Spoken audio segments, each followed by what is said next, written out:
Libro de la Sabiduría. Capítulo 1. La sabiduría y el destino del hombre. Buscar a Dios y huir del pecado. Amad la justicia, los que gobernáis el mundo. Tened buenos sentimientos para con el Señor y buscadlo con corazón sincero, pues se deja encontrar por los que no le exigen pruebas y se manifiesta a los que no desconfían de él. Los pensamientos retorcidos apartan de Dios, y su poder, puesto a prueba, confunde a los insensatos. En efecto, la sabiduría no entra en alma artera, ni habita en cuerpo esclavo del pecado, pues el Santo Espíritu Educador rehúye el engaño, se aleja de los pensamientos vacíos y se siente confundido ante el ataque de la injusticia. La sabiduría es un espíritu filántropo que no deja impunes los labios blasfemos, pues Dios es testigo de sus interioridades, observador veraz de su corazón y escucha cuanto dice su lengua. Porque el Espíritu del Señor llena la tierra, lo contiene todo y conoce cada voz. Por eso, quien pregone calumnias no podrá esconderse ni evitar la acusación de la justicia. Los planes del impío serán investigados y el rumor de sus palabras llegará hasta el Señor como prueba de sus delitos. El oído atento lo escucha todo y no se le escapa el rumor de murmuraciones. Guardaos pues de murmuraciones inútiles y preservad vuestra lengua de la calumnia, porque no hay confidencia emitida en vano, y la boca calumniadora da muerte al alma. No persigáis la muerte con vuestra vida perdida, ni os busquéis la ruina con las obras de vuestras manos, porque Dios no hizo la muerte, ni se alegra con la destrucción de los vivientes. Él lo creó todo para que subsistiera. Las criaturas del mundo son saludables, no hay en ellas veneno de muerte, ni el abismo reina sobre la tierra, porque la justicia es inmortal. La vida según los impíos. Pero los impíos invocan a la muerte con gestos y palabras, haciéndola su amiga, se perdieron, se aliaron con ella y merecen ser sus secuaces. Razonando erróneamente se decían: corta y triste es nuestra vida, la muerte del hombre no tiene remedio, y de nadie consta que haya vuelto de la tumba. Nacimos por azar, y pasaremos como si no hubiéramos existido. El soplo de nuestro aliento es humo, y el pensamiento una chispa del latido de nuestro corazón. Cuando ella se apague, el cuerpo se convertirá en ceniza y el espíritu se desvanecerá como aire ligero. Siguen diciendo los impíos: con el tiempo nuestro nombre caerá en el olvido y nadie se acordará de nuestras obras. Nuestra vida pasará como rastro de nube, se disipará como niebla, acosada por los rayos del sol y agobiada por su calor. Nuestro tiempo es una sombra fugaz y nuestra muerte irrevocable, porque se ha puesto el sello y nadie regresa. Siguen diciendo los impíos: venid, pues, y disfrutemos de los bienes presentes, gocemos de la realidad con impaciencia juvenil, embriaguémonos de vinos exquisitos y perfumes, que no se nos escape la flor primaveral. Coronémonos de rosas antes que se marchiten, que ninguno de nosotros se pierda nuestra orgía. Dejemos por todas partes huellas de la alegría, que esta es nuestra suerte y nuestra herencia. Siguen diciendo los impíos: oprimamos al pobre que es justo, no tengamos compasión de la viuda, ni respetemos las canas llenas de años del anciano. Que nuestra fuerza sea norma de la justicia, porque la debilidad se demuestra inútil. Pongamos trampas al justo, que nos fastidia y se opone a nuestras acciones. Nos echa en cara nuestros delitos y reprende nuestros pecados de juventud. Presume de conocer a Dios y se presenta como hijo del Señor. Es un reproche contra nuestras convicciones y su sola aparición nos resulta insoportable, pues lleva una vida distinta a los demás y va por caminos diferentes. Nos considera moneda falsa y nos evita como apestados y celebra el destino de los justos y presume de que Dios es su Padre. Ya veremos si lleva razón, comprobando cuál es su desenlace. Pues si el justo es hijo de Dios, Él lo rescatará y lo librará del poder de sus adversarios. Lo someteremos a humillaciones y torturas para conocer su temple y comprobar su entereza.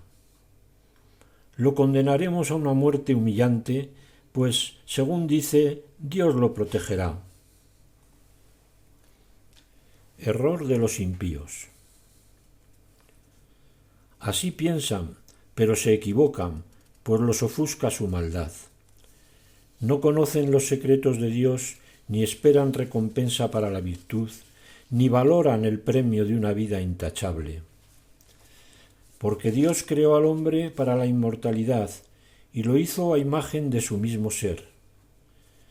Pero la muerte entró en el mundo por envidia del diablo y la experimentan sus secuaces. Comparación de la suerte de los justos y de los impíos. En cambio, la vida de los justos está en manos de Dios y ningún tormento les afectará. Los insensatos pensaban que había muerto, su tránsito les parecía una desgracia y su partida de entre nosotros un desastre, pero ellos están en la paz. Aunque la gente pensaba que eran castigados, ellos tenían total esperanza en la inmortalidad. Tras pequeñas correcciones, recibirán grandes beneficios, pues Dios los puso a prueba y los halló dignos de sí. Los probó como oro en crisol y los aceptó como sacrificio de holocausto. En el día del juicio resplandecerán y se propagarán como el fuego en un rastrojo. Gobernarán naciones, dominarán pueblos, y el Señor reinará eternamente sobre ellos. Los que confían en Él comprenderán la verdad, y los fieles a su amor permanecerán a su lado, pues la gracia y la misericordia están destinadas a sus elegidos. Los impíos, en cambio, serán castigados por sus razonamientos, por despreciar al justo y apartarse del Señor. Desdichado el que desprecia la sabiduría y la educación. Vana es su esperanza, baldíos sus esfuerzos, e inútiles sus obras. Sus mujeres son necias, sus hijos perversos, y su posterioridad maldita. Más vale la esterilidad que una posterioridad impía. Dichosa la estéril intachable, la que no conoce el hecho nupcial de pecado, pues obtendrá fruto en el juicio de los justos. Y también el eunuco, que no actúa perversamente ni alberga malos pensamientos contra el Señor. Por su fidelidad recibirá especial recompensa y una herencia envidiable en el templo del Señor. Pues el fruto del buen trabajo proporciona fama, y la raíz de la sensatez es inquebrantable. Los hijos de adúlteros, en cambio, no alcanzarán la madurez. La descendencia de unión ilegítima desaparecerá. Aunque vivan muchos años, no serán apreciados y al final su vejez será deshonrosa. Y si mueren prematuramente, no tendrán esperanza ni consuelo en el día del juicio, pues es penoso el final de la gente perversa. Más vale no tener hijos y tener virtud, pues su recuerdo es inmortal y es reconocida por Dios y por los hombres.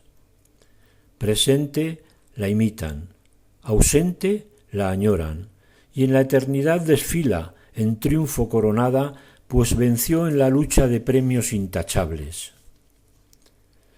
En cambio, la familia numerosa de los impíos será inútil. Sus retoños bastardos no echarán raíces profundas ni tendrán base sólida.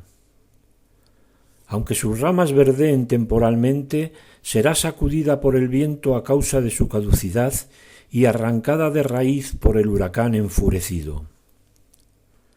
Sus ramas aún tiernas se troncharán, su fruto será inútil, inmaduro para comerlo, y nada se aprovechará, pues los hijos nacidos de uniones ilícitas son testigos de la maldad de los padres a la hora de su examen.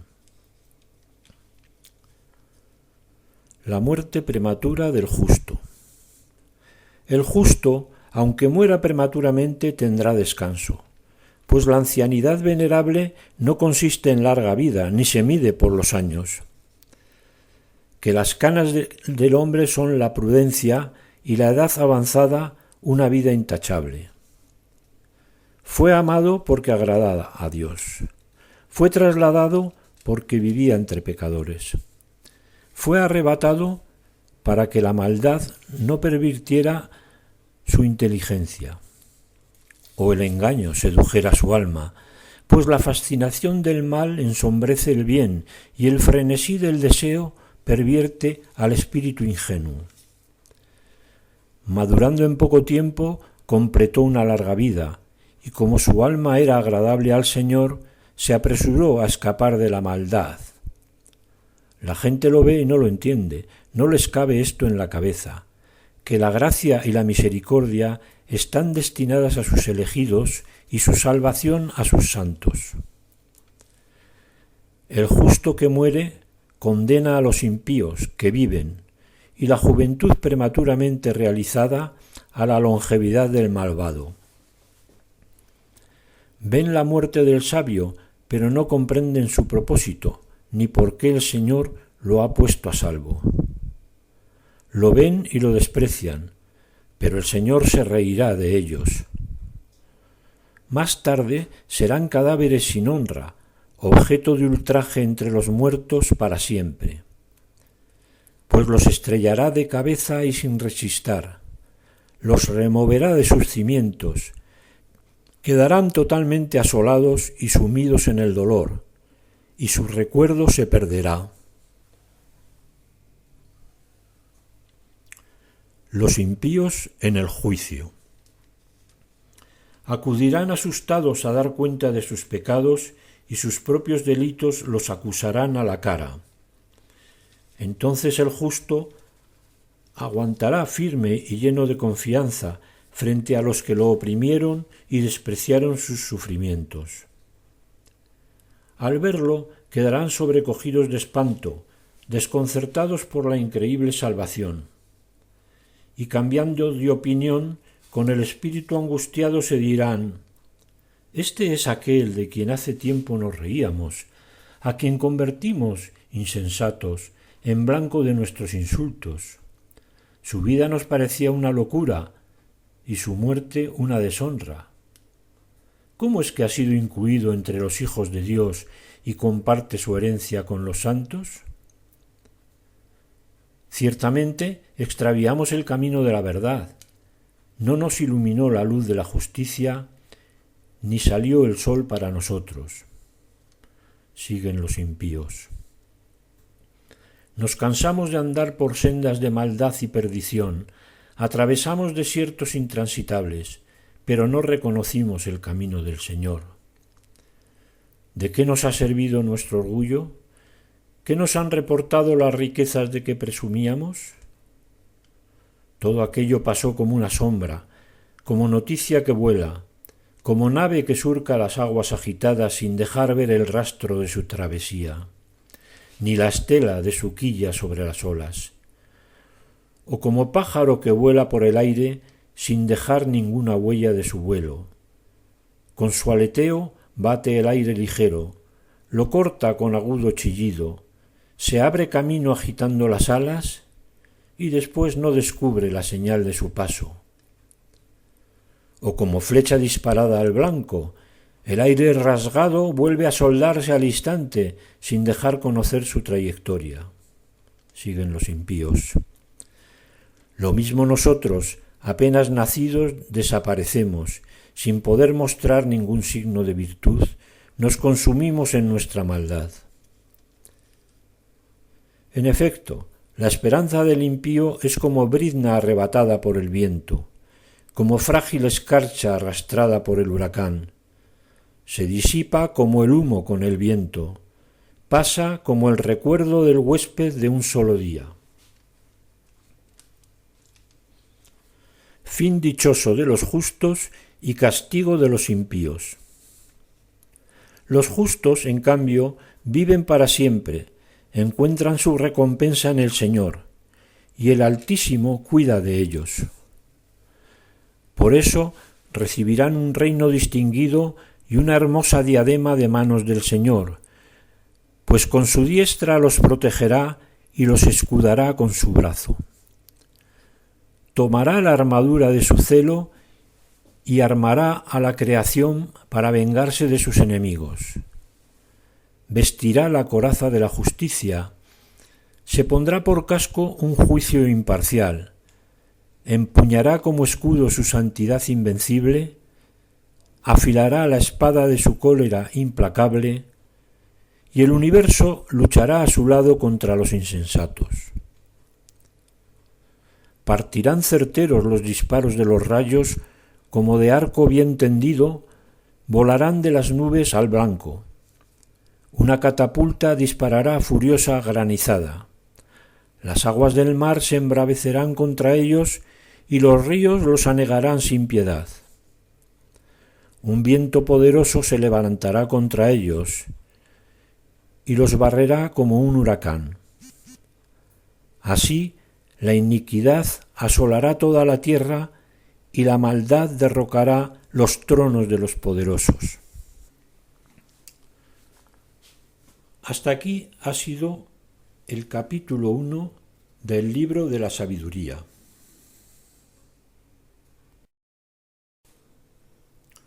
Libro de la sabiduría. Capítulo 2. Salomón y la búsqueda de la sabiduría. Los reyes deben buscar la sabiduría. Escuchad, reyes, y entended. Aprended, gobernantes de los confines de la tierra. Estad atentos los que dominéis multitudes y presumís de tener muchos pueblos. Pues recibisteis el poder del Señor y la soberanía del Altísimo. Él investigará vuestras acciones y examinará vuestros proyectos. Porque, siendo ministros de su reino, no juzgasteis rectamente ni guardasteis la ley, ni actuasteis de acuerdo con la voluntad de Dios. Terrible y repentino caerá sobre vosotros, pues un juicio implacable aguarda a los grandes. Porque al más humilde se le perdona por piedad, pero los poderosos serán poderosamente examinados. El Señor de todos no retrocede ante nadie, ni la grandeza le intimida. Que Él mismo hizo a pequeños y grandes, y de todos cuida por igual. Pero a los poderosos les aguarda una investigación rigurosa. A vosotros, pues, soberanos, se dirigen mis palabras, para que aprendáis sabiduría y no pequéis. Porque los que guarden santamente las cosas santas serán santificados, y los que las aprendan encontrarán defensa. Así, pues, ansiad mis palabras, anheladlas y recibiréis instrucción. La sabiduría se deja hallar. La sabiduría es radiante e inmarcesible. Se deja ver fácilmente por los que la aman y encontrar por los que la buscan. se adelanta a manifestarse a los que la desean, y quien madruga para buscarla no se cansa, pues la encuentra sentada a su puerta. Meditar sobre ella es sensatez consumada. Quien se desvela por ella pronto se ve libre de preocupaciones, pues ella misma va buscando a los que son dignos de ella, se les muestra benévola por los caminos y sale al encuentro de todos sus pensamientos. Su verdadero comienzo es el afán de instrucción. El interés por la instrucción es amor.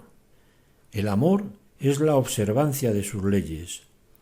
La atención a las leyes es garantía de inmortalidad, y la inmortalidad acerca a Dios.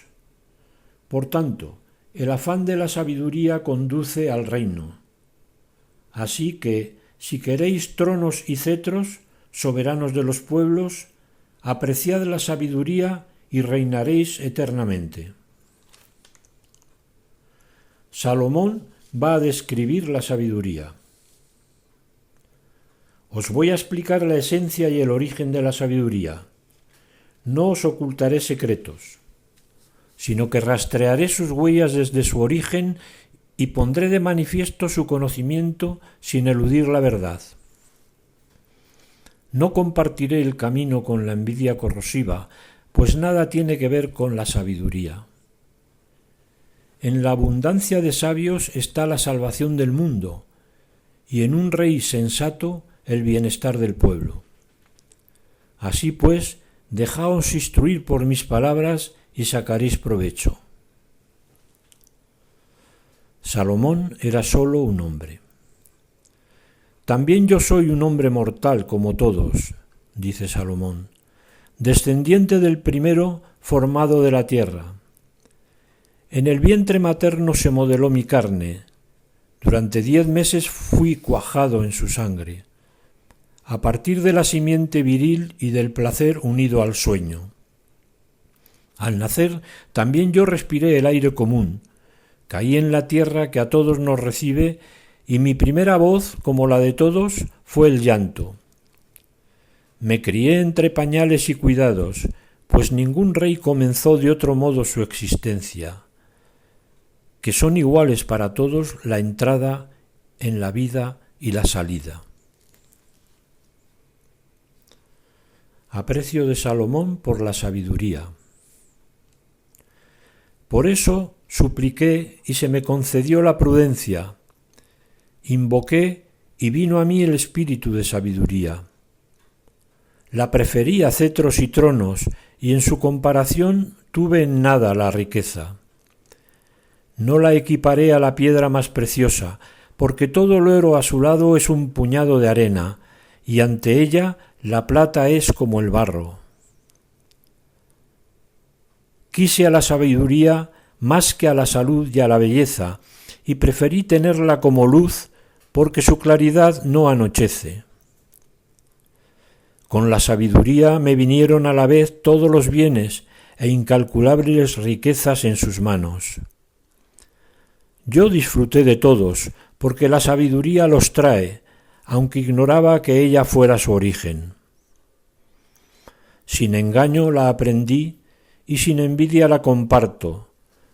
No escondo sus riquezas, porque es un tesoro inagotable para los hombres, y los que la adquieren se granjean la amistad de Dios, recomendados por los dones que ofrece la instrucción. Llamamiento a la inspiración divina. Que Dios me conceda hablar con conocimiento y tener pensamientos dignos de sus dones, porque Él es quien guía a la sabiduría y quien dirige a los sabios. En sus manos estamos nosotros y nuestras palabras, toda prudencia y toda habilidad práctica. Él me concedió el verdadero conocimiento de los seres, para conocer la estructura del mundo y la actividad de los elementos, el principio, el fin y el medio de los tiempos, la alternancia de los solsticios y la sucesión de las estaciones, los ciclos anuales y la posición de las estrellas, la naturaleza de los animales y los instintos de las fieras, el poder de los espíritus y los pensamientos de los hombres, las variedades de las plantas y las virtudes de las raíces. Llegué a conocer cuanto está oculto y manifiesto, porque la sabiduría, artífice de todo, me lo enseñó. Elogio de la sabiduría. Pues en la sabiduría hay un espíritu inteligente, santo, único, múltiple, sutil, ágil, perspicaz, inmaculado, claro, impasible, amante del bien, agudo, libre, bienhechor, filántropo, firme, seguro, sereno, que todo lo puede, todo lo controla y penetra en todos los espíritus, los inteligentes, los puros, los más sutiles. Pues la sabiduría es más móvil que cualquier movimiento y en virtud de su pureza atraviesa y penetra todo. Es un soplo del poder de Dios, una emanación pura de la gloria del Omnipotente. Por eso, nada contaminado le afecta. Es reflejo de la luz eterna, espejo inmaculado de la actividad de Dios e imagen de su bondad. Aun siendo una sola, todo lo puede. Sin cambiar en nada, renueva el universo y entrando en las almas santas en cada generación, hace amigos de Dios y profetas, pues Dios solo ama a quien convive con la sabiduría. Ella es más bella que el sol y supera a todas las constelaciones. Comparada con la luz sale ganando, porque la luz deja paso a la noche, pero a la sabiduría no la domina el mal.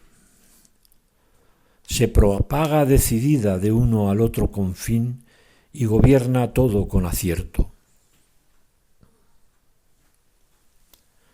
La sabiduría, esposa ideal para Salomón. Yo amé la sabiduría y la pretendí desde mi juventud. Me empeñé en hacerla mi esposa, enamorado de su belleza. Su intimidad con Dios ennoblece su linaje, pues el dueño de todo la ama. Está iniciada en el conocimiento de Dios y es la que elige sus obras. Si la riqueza es un bien apetecible en la vida, ¿qué cosa es más rica que la sabiduría que todo lo hace? Si la inteligencia trabaja, ¿quién sino la sabiduría es el artífice de cuanto existe? Si alguien ama la justicia, las virtudes son su especialidad, pues ella enseña templanza y prudencia, justicia y fortaleza. Para el ser humano no hay en la vida nada más provechoso. Si alguien anhela una gran experiencia, ella conoce el pasado y adivina el futuro, comprende dichos agudos y resuelve enigmas, conoce de antemano signos y prodigios, y la oportunidad de momentos y tiempos. La sabiduría indispensable a los soberanos. Así pues, decidí tomar la sabiduría por compañera, consciente de que sería mi consejera en la dicha y mi alivio en las preocupaciones y penas. Gracias a ella obtendré gloria entre la gente y, aunque joven, el aprecio de los ancianos. Apareceré agudo en el juicio y seré la admiración de los poderosos. Cuando calle, esperarán. Cuando hable, prestarán atención. Y si me alargo hablando, se llevarán la mano a la boca. Gracias a ella alcanzaré la inmortalidad y legaré perpetuo recuerdo a la posteridad.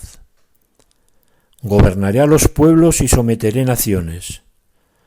Soberanos terribles se asustarán al oír hablar de mí. Me mostraré generoso con las multitudes y valiente en la guerra. Al volver a casa descansaré a su lado, pues su compañía no produce amargura, ni su intimidad entristece, sino que contenta y alegra. Salomón va a pedir la sabiduría. Reflexionando sobre estas cosas, consideré en mi interior que la inmortalidad reside en emparentar con la sabiduría, que su amistad es un gran placer, que hay riqueza inagotable en el trabajo de sus manos, prudencia en su trato asiduo y prestigio en la conversación con ella. Y me puse a dar vueltas tratando de apropiar la sabiduría. Yo era un muchacho de buen natural, dotado de un alma buena, o más bien, siendo bueno, vine a un cuerpo sin tara. Pero comprendiendo que no la conseguiría si Dios no me la daba, y ya era un signo de sensatez saber de quién procedía tal don. Así acudí al Señor y le supliqué, diciéndole de todo corazón: oración para alcanzar la sabiduría. Dios de mis antepasados, Señor de misericordia, que hiciste todas las cosas con tu palabra, y con tu sabiduría formaste al hombre para que dominase sobre tus criaturas, gobernase el mundo con santidad y justicia, y juzgase con rectitud de espíritu. Dame la sabiduría entronizada junto a ti, y no me excluyas de entre tus hijos, porque soy siervo tuyo, hijo de tu esclava, un hombre débil y de vida efímera, incapaz de comprender el derecho y las leyes. Pues aunque uno sea perfecto entre los hombres, si le falta la sabiduría que viene de ti, será tenido en nada. Tú me elegiste como rey de tu pueblo, para gobernar a tus hijos y a tus hijas. Tú me encargaste construir un templo en tu monte santo y un altar en la ciudad donde habitas, a imitación de la tienda santa que preparaste desde el principio. Contigo está la sabiduría que conoce tus obras, que estaba a tu lado cuando hacías el mundo, que conoce lo que te agrada y lo que es conforme a tus mandamientos. Envía la sabiduría desde el santo cielo, mándala desde tu trono glorioso para que me acompañe en mis tareas y pueda yo conocer lo que te agrada. Ella, que todo lo sabe y comprende, me guiará prudentemente en mis empresas y me protegerá con su gloria. Continúa Salomón. Así mis obras serán aceptadas, juzgaré a tu pueblo con justicia y seré digno del trono de mi Padre. Pues, ¿qué hombre puede conocer la voluntad de Dios? ¿Quién puede considerar lo que el Señor quiere? Los pensamientos humanos son mezquinos y nuestros proyectos caducos, pues el cuerpo mortal oprime el alma y la tienda terrenal abruma la mente reflexiva. Si a duras penas vislumbramos lo que hay en la tierra y con dificultad encontramos lo que tenemos a mano, ¿quién puede rastrear lo que está en los cielos? ¿Quién puede conocer tu voluntad si tú no le das la sabiduría y le envías tu Espíritu Santo desde el cielo? Así se enderezaron los caminos de los habitantes de la tierra. Los hombres aprendieron lo que te agrada y se salvaron gracias a la sabiduría. Hasta aquí ha sido el capítulo 2 del libro de la sabiduría.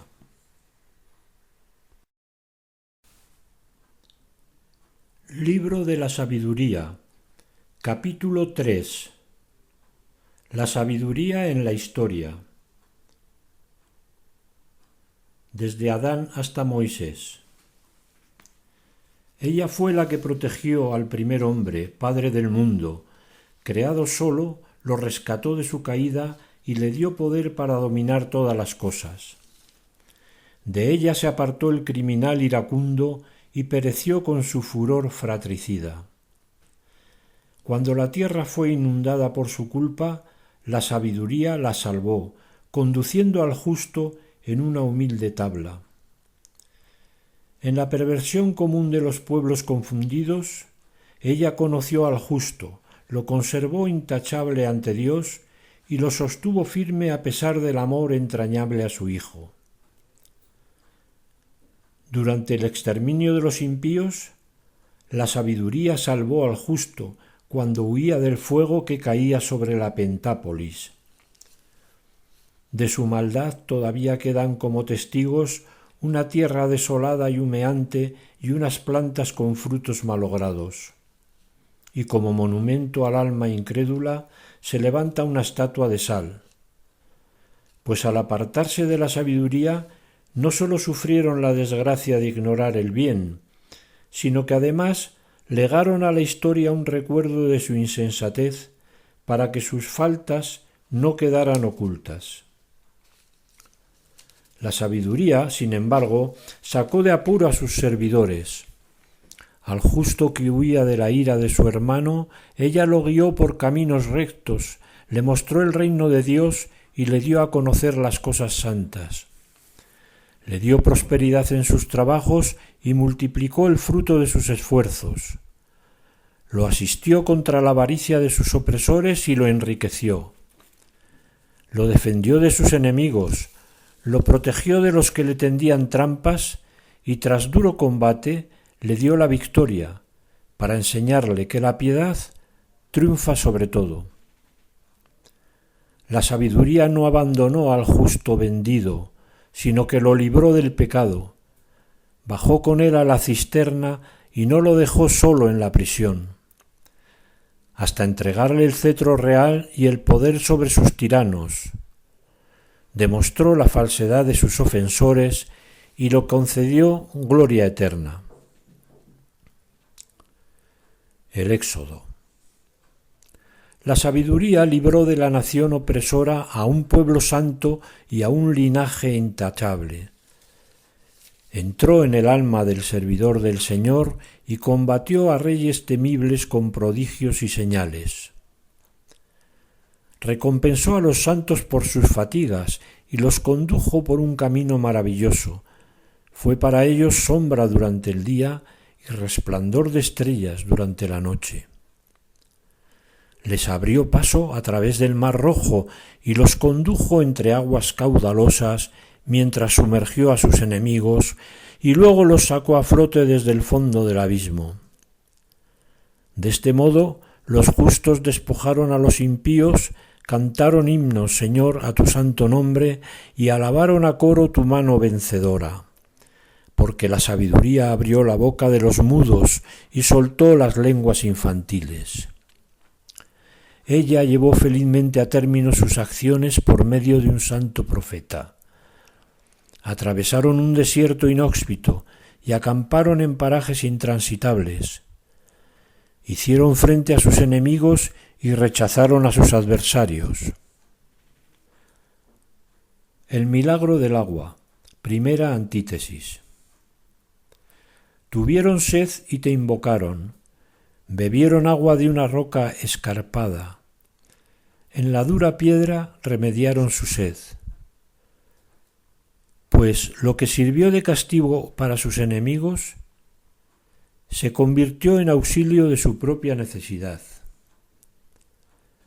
En lugar de la fuente de un río perenne enturbiado con sangre sucia, en castigo por un decreto infanticida, les diste sin esperarlo agua abundante, mostrándoles con la sed de entonces cómo habías castigado a sus adversarios.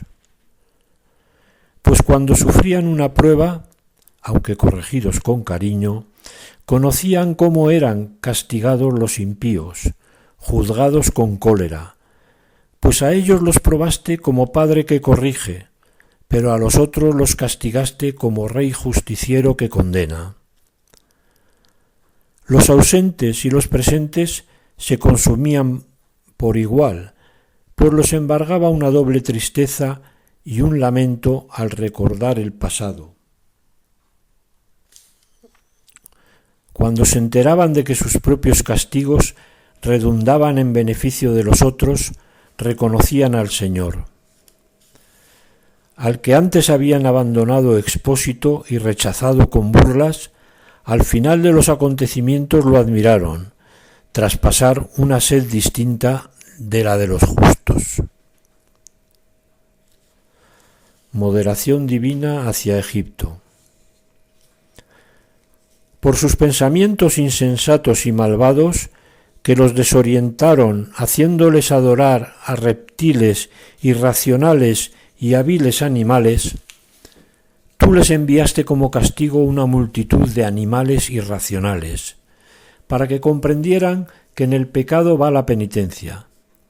Pues bien podía tu mano omnipotente, que había creado el mundo de materia informe, enviar contra ellos manadas de osos o leones intrépidos, o fieras enfurecidas, desconocidas y recién creadas, que lanzasen resoplidos de fuego, despidiesen humaredas apestosas o echasen chispas terribles por los ojos, capaces no ya de aniquilarlos con sus ataques, sino de exterminarlos con su aspecto terrorífico. Y aun sin esto, podían haber sucumbido de un soplo, perseguidos por la justicia o barridos por tu aliento poderoso. Pero tú regulaste todo con medida, número y peso. Motivos de esta moderación. Tú siempre puedes utilizar tu poder. ¿Quién va a resistir la fuerza de tu brazo? El mundo entero es ante ti como un grano en la balanza, como gota de rocío matutino sobre la tierra.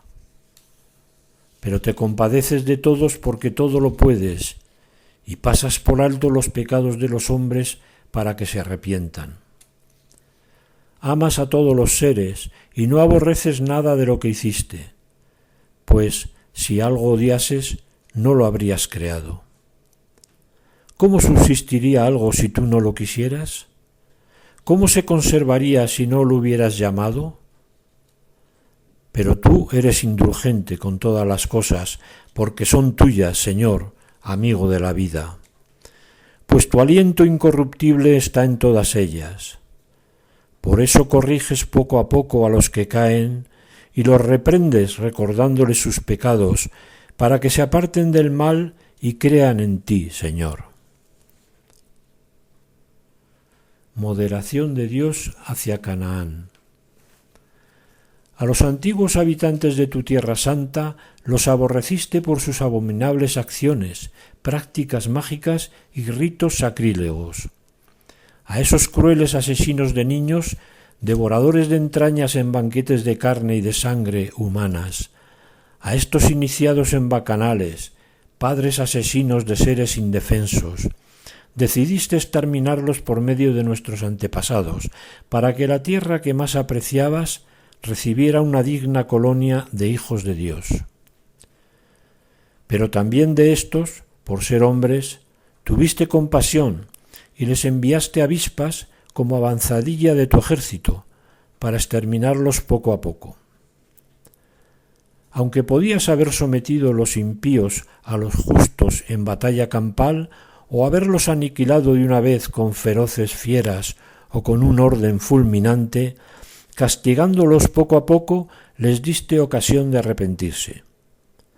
A sabiendas de que eran de mala ralea, de malicia innata, y de que su mentalidad no cambiaría nunca, pues era una raza maldita desde su origen. Motivos de esta moderación.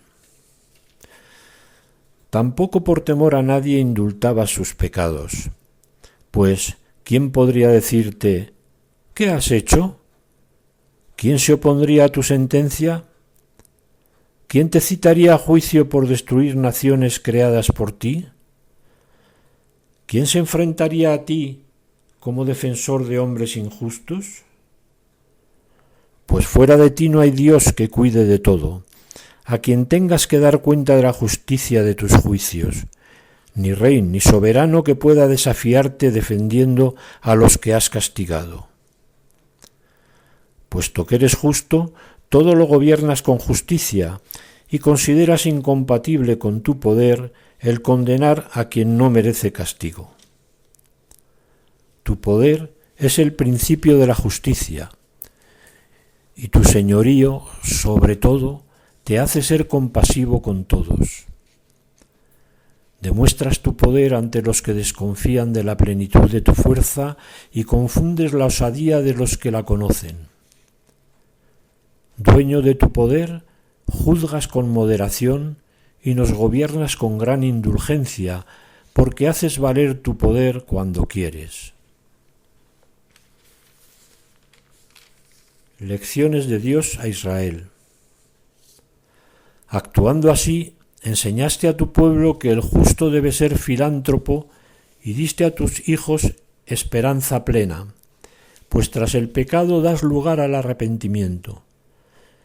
Pues si a los enemigos de tus hijos, reos de muerte, los castigaste con tanto miramiento y clemencia, dándoles tiempo y lugar para apartarse de su maldad, ¿con cuánta consideración no habrás juzgado a tus hijos, con cuyos padres hiciste juramentos y alianzas de grandes promesas? Así nos educas castigando a nuestros enemigos con moderación, para que, al juzgar, recordemos tu bondad y al ser juzgados esperemos misericordia. Vuelta a los egipcios. Su castigo progresivo. Por eso, a los que vivían de manera insensata e inicua, los atormentaste con sus propias abominaciones, pues se habían extraviado muy lejos por los caminos del error, tomando por dioses a los animales más viles y despreciables, dejándose engañar como niños inconscientes. Por eso, como a niños sin razón, les enviaste un castigo de risa. Pero los que no escarmentaron con correcciones ridículas iban a experimentar un castigo digno de Dios. Pues ellos mismos, atormentados e irritados por aquellos que tenían por dioses y ahora eran su castigo, abrieron los ojos y reconocieron como Dios verdadero a aquel que antes se negaban a conocer. Por eso les sobrevino el peor de los castigos. Crítica de la idolatría. Divinización de la naturaleza. Son necios por naturaleza todos los hombres que han desconocido a Dios y no fueron capaces de conocer al que es a partir de los bienes visibles, ni de reconocer al artífice atendiendo a sus obras, sino que tuvieron por dioses señores del mundo, al fuego, al viento, al aire ligero, a la bóveda estrellada, al agua impetuosa o a los astros del cielo. Si, cautivados por su belleza, los tomaron por dioses, sepan cuánto les aventaja su Señor, pues los creó el autor de la belleza. Y si admiraron su poder y energía, deduzcan de ahí cuánto más poderoso es quien los hizo, pues por la grandeza y hermosura de las criaturas se descubre, por analogía, a su Creador. Sin embargo, estos merecen menor reproche, pues tal vez andan extraviados buscando a Dios y queriendo encontrarlo. Dan vueltas a sus obras, las investigan y se dejan seducir por su apariencia, pues es hermoso lo que ven. Pero con todo, ni siquiera estos son excusables, porque si fueron capaces de saber tanto que pudieron escudriñar el universo, ¿cómo no encontraron antes a su Señor? El culto a los ídolos.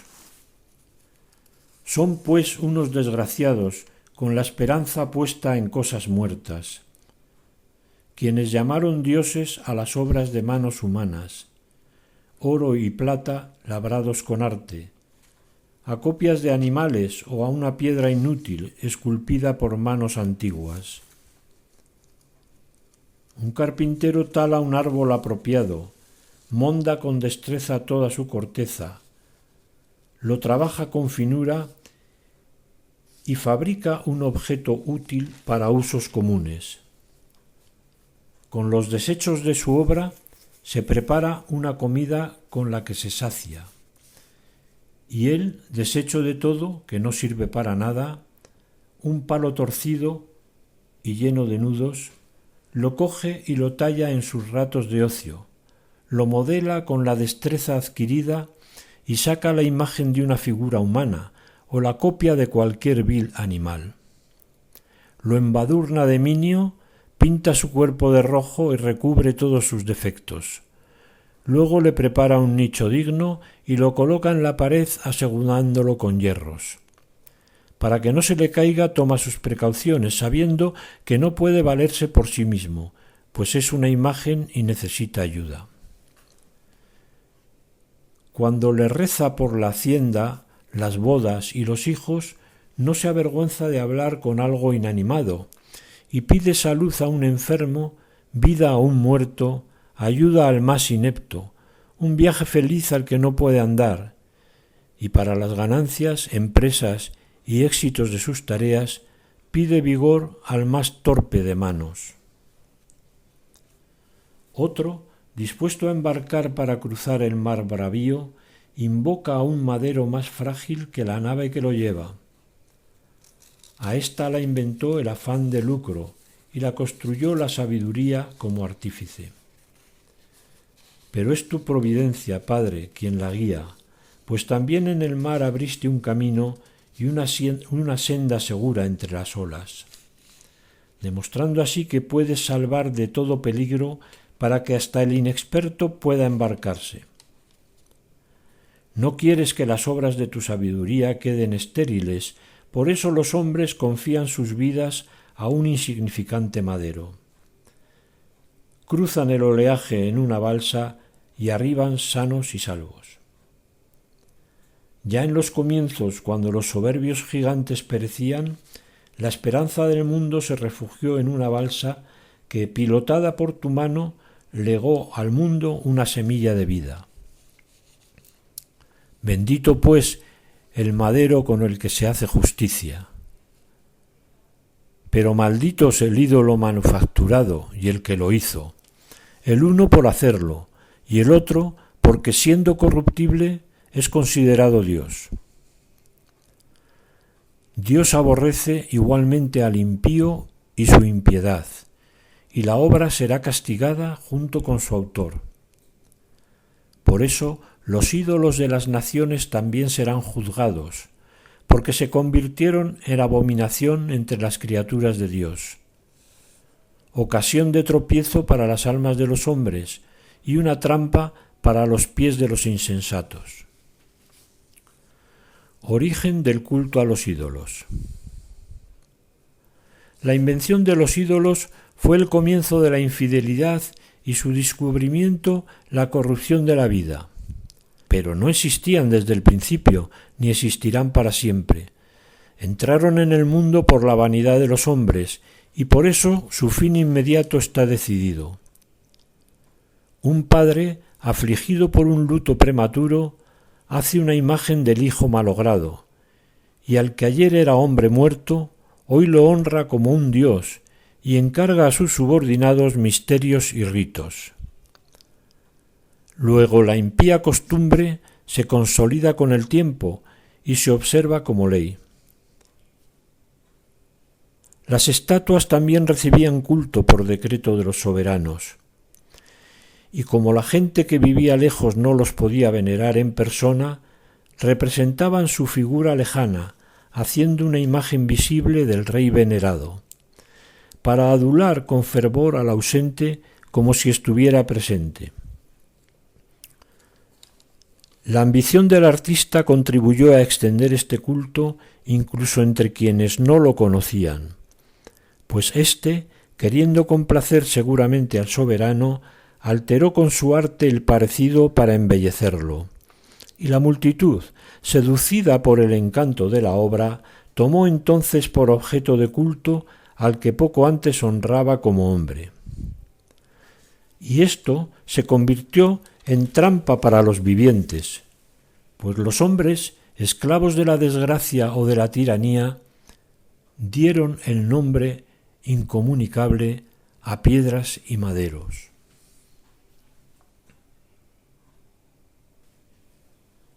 Consecuencias del culto a los ídolos. Luego no les bastó con errar en el conocimiento de Dios, sino que, debatiéndose en duro conflicto por la ignorancia, llamaron paz a tan graves males. Así, celebrando iniciaciones infanticidas, misterios secretos o delirantes orgías de ritos extravagantes, ya no mantienen puros ni vidas ni matrimonios, sino que se matan a traición unos a otros o se humillan con adulterios. Todo es un caos de sangre y muerte, robo y fraude, corrupción, deslealtad, desorden, perjurio, confusión de los buenos, olvido de la gratitud, contaminación de las almas, inversión de sexos, desorden matrimonial, adulterio y libertinaje. Porque el culto a los ídolos sin nombre es principio, causa y fin de todos los males, pues o se divierten frenéticamente, o profetizan mentiras, o viven en la injusticia, o perjuran con ligereza. Como confían en ídolos sin vida, no temen que el jurar en falso les pueda perjudicar. Pero un doble castigo les aguarda por hacerse una idea falsa de Dios al entregarse a los ídolos y por jurar injustamente y con engaño, despreciando la santidad. Porque no es el poder de aquellos por los que juran, sino el castigo de los que pecan, quien persigue siempre las transgresiones de los malvados. Hasta aquí ha sido el capítulo 3 en su primera parte del libro de la sabiduría. Libro de la sabiduría, capítulo 3, segunda parte. Israel no es idólatra. Pero tú, Dios nuestro, eres bueno y fiel, eres paciente y todo lo gobiernas con misericordia. Aunque pequemos, somos tuyos, pues reconocemos tu poder. Pero no pecaremos, porque sabemos que te pertenecemos. Conocerte a ti es justicia consumada, y reconocer tu poder es la raíz de la inmortalidad. No nos confundieron las malas artes de invención humana, ni el trabajo estéril de los pintores, figuras plasmadas en colores variados, cuya contemplación despierta la pasión de los insensatos que codician la figura inanimada de una imagen muerta. Son amigos del mal y dignos de tales esperanzas quienes las crean, quienes las codician y quienes las adoran. Locura de los fabricantes de ídolos. Un alfarero amasa laboriosamente la tierra blanda y modela diversos cacharros para nuestro uso. De la misma arcilla vuelve a modelar indistintamente vasijas destinadas a usos nobles e innobles. El alfarero es quien decide la distinta utilidad de cada una. Luego, malgastando energías, modela un dios falso de la misma arcilla, el que poco antes nació de la tierra, y habrá de volver pronto allí de donde fue sacado, cuando le reclamen la deuda de la vida. Pero no le preocupa que ha de morir, ni que tiene una vida efímera, sino que compite con orfebres y plateros, imita a los que forjan el bronce y presume de modelar falsificaciones. Su corazón es ceniza, su esperanza más vulgar que la tierra, su vida más despreciable que el barro, porque desconoce al que le modeló, al que le infundió un alma activa y le insufló un aliento vital. Piensa que nuestra existencia es un juego y la vida un mercado concurrido, diciendo: hay que sacar partido de donde sea, incluso del mal. Pero éste más que nadie sabe que peca, al fabricar con material terreno frágiles vasijas y estatuas de ídolos. Locura de los egipcios, su idolatría universal.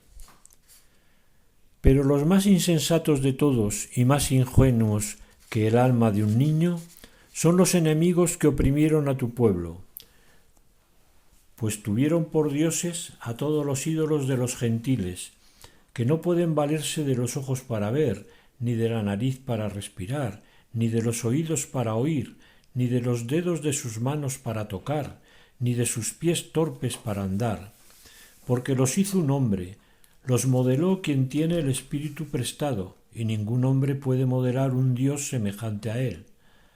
Siendo mortal, produce con sus manos impías un ser muerto, pero él vale más que los objetos que adora, ya que él tiene vida, pero éstos jamás. Adoran además a los bichos más repugnantes, que superan en estupidez a todos los demás, y ni siquiera poseen la belleza de los animales cuyo aspecto atrae, pues quedaron excluidos de la aprobación y bendición de Dios. Segunda antítesis. Las ranas. Por eso fueron injustamente castigados por semejantes seres y atormentados por plagas de bichos. En lugar de este castigo, favoreciste a tu pueblo y para calmar su hambre les preparaste como alimento un manjar exquisito, codornices, para que aquellos con ganas de comer perdiesen el natural apetito, asqueados de los bichos que les enviabas, mientras éstos, tras una privación pasajera, saboreaban un manjar exquisito.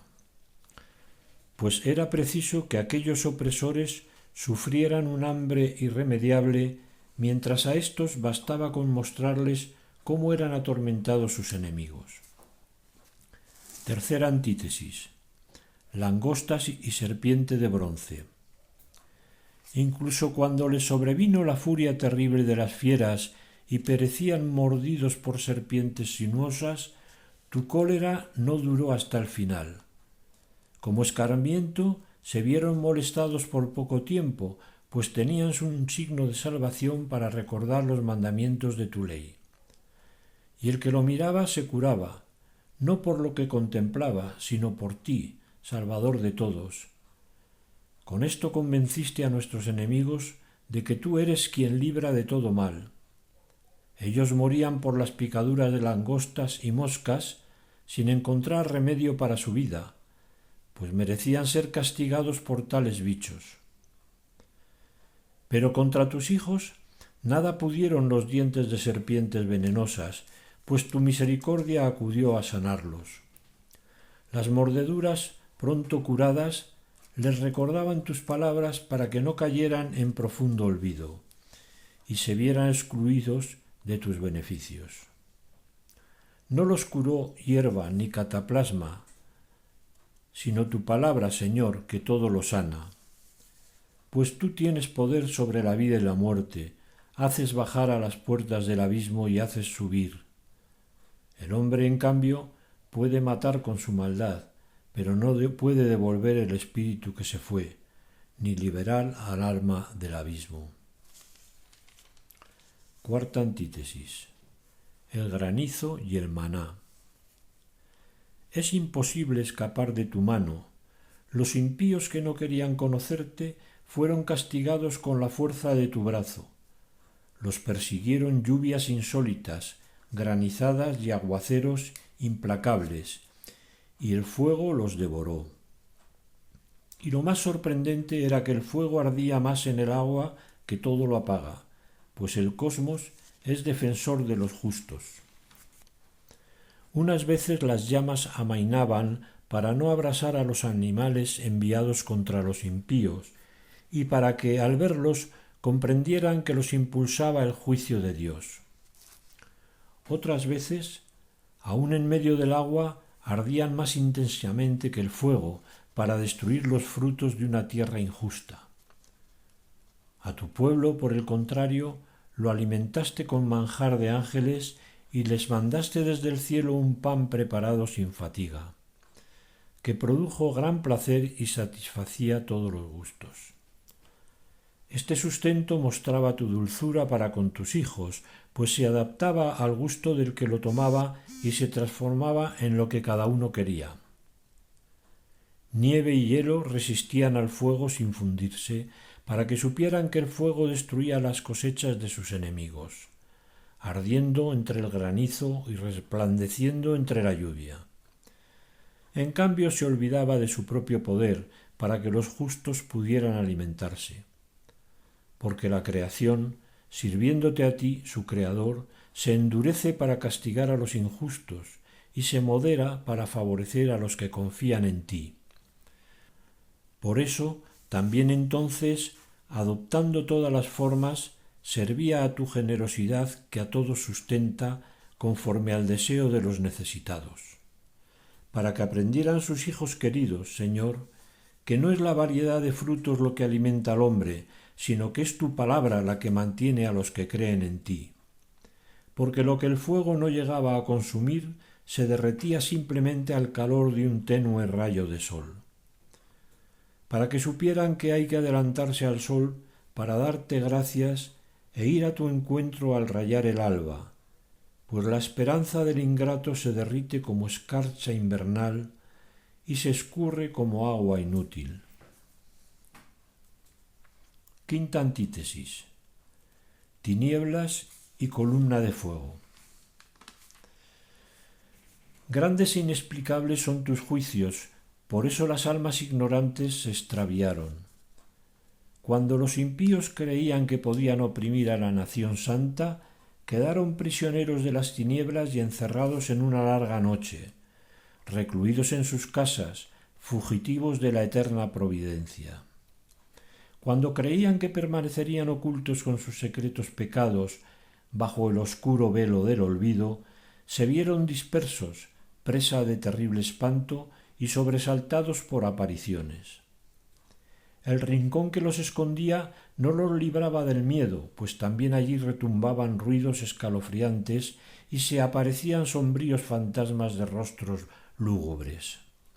El fuego era incapaz de alumbrar y el brillo resplandeciente de las estrellas no alcanzaba a iluminar aquella terrible noche. Sólo les lucía una llamarada aterradora que ardía por sí misma, y cuando desaparecía la visión quedaban aterrados, considerando aún más horrible lo que habían visto. Las artes mágicas resultaron ineficaces y su pretendido saber quedó en ridículo, pues los que prometían expulsar miedos y sobresaltos del alma enferma enfermaban ellos mismos con temores absurdos. Y aunque nada inquietante los atemorizase, sobresaltados por el paso de los bichos y el silbido de los reptiles, se morían de miedo y se negaban a mirar hasta el aire inevitable. Pues la maldad es cobarde y se condena a sí misma, acosada por la conciencia, imagina siempre lo peor. Y el miedo no es otra cosa que el abandono de los recursos de la razón. Cuanto menor es la propia confianza, mayor parece la causa desconocida del tormento. Durante aquella noche verdaderamente imposible, surgida de las profundidades del impotente abismo, adormecidos en el mismo sueño, o bien eran perseguidos por apariciones fantasmales, o desfallecían por el abandono del alma, pues les sobrevino un miedo repentino e inesperado. Así, cualquiera que caía en tal situación quedaba atrapado, encadenado en aquella prisión sin hierros, ya fuera labrador o pastor, o un obrero que trabajara en solitario, sufría sorprendido por la ineludible fatalidad, pues todos estaban atados a una misma cadena de tinieblas. El silbido del viento, el canto melodioso de las aves en las frondosas ramas, la cadencia del agua que corría impetuosa, el estruendo de las rocas desprendidas, la carrera invisible de animales que retozan, el rugido de las fieras más salvajes, el eco que retumba en las oquedades de los montes, los dejaba paralizados de terror. El mundo entero resplandecía con luz radiante, entretenido sin trabas en sus quehaceres, pero sólo sobre ellos se extendía una noche insoportable, imagen de las tinieblas que les esperaban. Aunque los impíos eran para sí mismos más insoportables que las tinieblas. Sin embargo, una magnífica luz brillaba para tus santos. Los egipcios, que oían su voz sin distinguir su figura, los felicitaban por no haber padecido como ellos. Les daban las gracias porque no se vengaban de los agravios recibidos y les pedían perdón por su conducta hostil. Tú, en cambio, preparaste una columna de fuego como guía para el viaje desconocido y como sol inofensivo para la gloriosa travesía. Bien merecían verse privados de luz y prisioneros de las tinieblas quienes tuvieron encarcelados a tus hijos, que habían de dar al mundo la luz incorruptible de la ley. Sexta antítesis. Noche trágica y noche liberadora. A los que habían decretado matar a los niños de los santos, salvándose uno solo, abandonado, les arrebataste en castigo una multitud de hijos y los hiciste perecer juntos en las aguas impetuosas. Aquella noche fue previamente anunciada a nuestros padres para que se animasen, sabiendo bien en qué juramentos habían creído. Tu pueblo esperaba la salvación de los justos y la destrucción de los enemigos, pues con lo que castigaste a los adversarios nos glorificaste, llamándonos a ti. Los santos hijos de los buenos ofrecían sacrificios en secreto y establecían unánimes esta ley divina, que los santos compartirían los mismos bienes y peligros, cantando previamente las alabanzas de los antepasados. Les respondía el grito disonante de los enemigos y cundían los lamentos de los que lloraban a sus hijos. El esclavo y el amo sufrían idéntico castigo, y el plebeyo padecía la misma pena que el rey. Todos por igual tenían cadáveres incontables con un mismo tipo de muerte. No había vivos suficientes para enterrarlos, porque en un instante pereció lo mejor de su raza. Los que no creían en nada a causa de las artes mágicas, ante la muerte de los primogénitos acabaron por reconocer que aquel pueblo era hijo de Dios. Cuando un silencio apacible lo envolvía todo y la noche llegaba a la mitad de su carrera, tu palabra omnipotente se lanzó desde los cielos, desde el trono real, cual guerrero implacable, sobre la tierra condenada, empuñando la espada afilada de tu decreto irrevocable. Y cuando se detuvo, todo lo llenó de muerte, tocaba el cielo mientras pisaba la tierra. Entonces les sobresaltaron de repente sueños y visiones terribles. Les sobrevinieron terrores imprevistos, tendidos por todas partes y medio muertos, daban a conocer la causa de su muerte. Pues sus sueños perturbadores se lo habían predicho, para que no pereciesen sin conocer la razón de su desgracia. Amenaza de exterminio en el desierto. También alcanzó a los justos la prueba de la muerte, y una multitud pereció en el desierto, pero no duró mucho la cólera, pues un hombre irreprochable se apresuró a salir en su defensa con las armas de su ministerio, la oración y el incienso expiatorio. Se enfrentó a la ira y puso fin a la desgracia, demostrando que era tu servidor, y venció la indignación no con su fuerza corporal ni con el poder de las armas, sino que sometió al ejecutor del castigo con la palabra, recordando los juramentos y las alianzas hechos a los antepasados. Cuando los muertos yacían amontonados unos sobre otros, se puso en medio, detuvo a la cólera y le cerró el paso hacia los que aún vivían. Llevaba el mundo entero sobre su vestido talar, los nombres gloriosos de los padres en 4 hileras de piedras talladas, y tu majestad en la diadema de su cabeza. Ante esto, El exterminador retrocedió atemorizado, pues era suficiente una sola prueba de tu cólera. Séptima antítesis. El Mar Rojo. Pero sobre los impíos se abatió hasta el fin una ira despiadada, pues Dios sabía de antemano lo que les iba a suceder, que tras dejarlos marchar y despedirlos con prisas, cambiarían de parecer y saldrían a perseguirlos. Cuando todavía estaban ocupados en los funerales y llorando sobre las tumbas de los muertos, concibieron otro proyecto insensato y persiguieron como fugitivos a los que habían despedido con súplicas.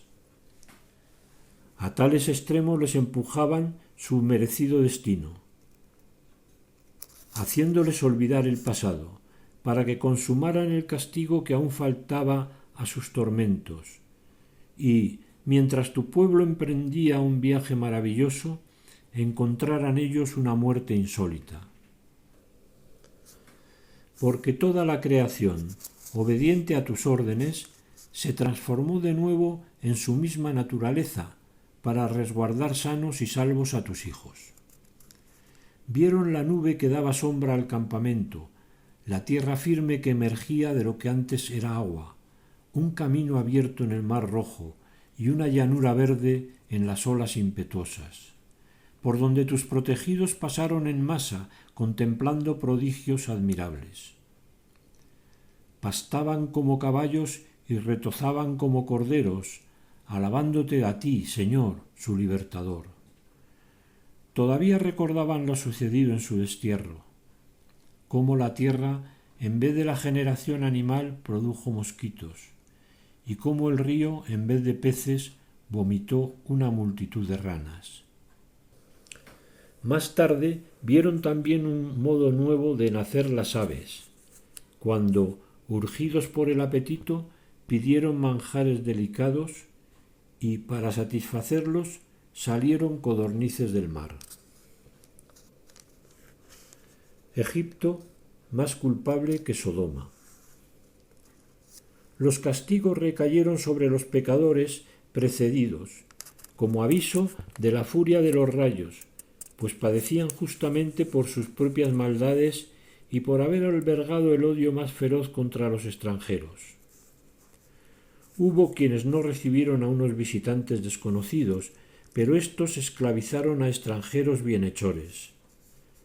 Pero aún hay más, pues a aquellos se les pedirá cuentas por haber recibido hostilmente a los extranjeros, pero éstos, después de recibir con fiestas a los que ya participaban de sus mismos derechos, los maltrataron con terribles trabajos.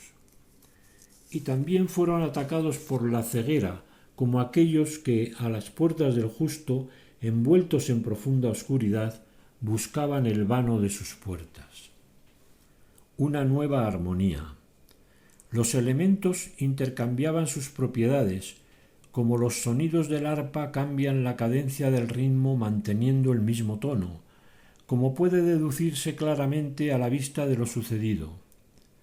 Pues los seres terrestres se tornaban acuáticos, y los que nadan se pasaban a la tierra. El fuego aumentaba en el agua su propia virtud, y el agua olvidaba su poder extintor.